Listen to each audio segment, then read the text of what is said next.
Day-to-day life was pretty normal, pretty boring, I would say. I'd get up every morning and we'd all get up as a family. And Candace at that point was a stay-at-home mom, and we'd get the kids ready for school. I'd get ready for work. She'd get ready to do whatever she had on her schedule for that day. What did I do? Well, you did quite a bit. You know, I have always said that motherhood and stay-at-home moms is the toughest job in the world. Good answer. Because there's cleaning of the house, there's maintaining of the house, there's meal prep, there's making sure everything is ready for everybody during the day, and then there's all your own stuff that you do that we don't know about. I mean, it's real easy to say, when I come home from work, the dishes are done, meals are made, house is clean, this, that, and the other.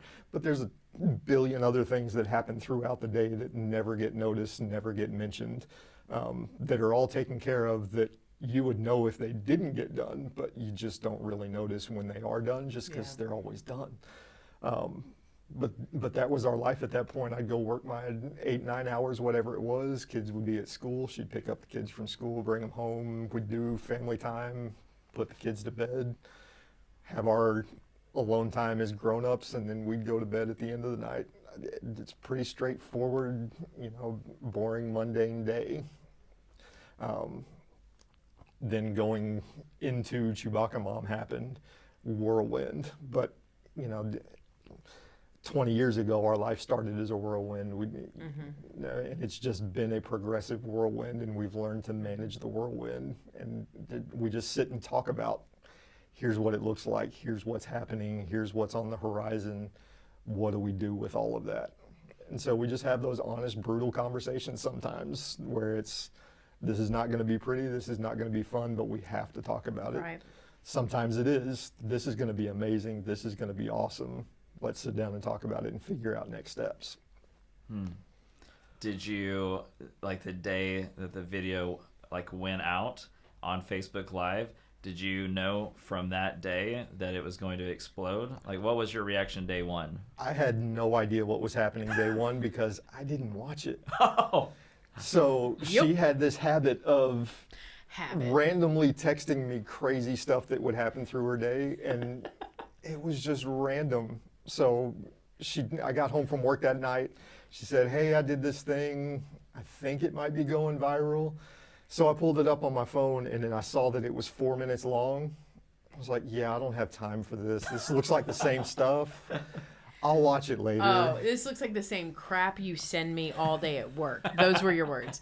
This looks like the same crap you send me all day at work. And I was like, okay. Well, So I'm going to hold that in my back pocket. I kept swiping up and catching up with other friends and family through Facebook and Instagram, and just was totally forgot about it after that.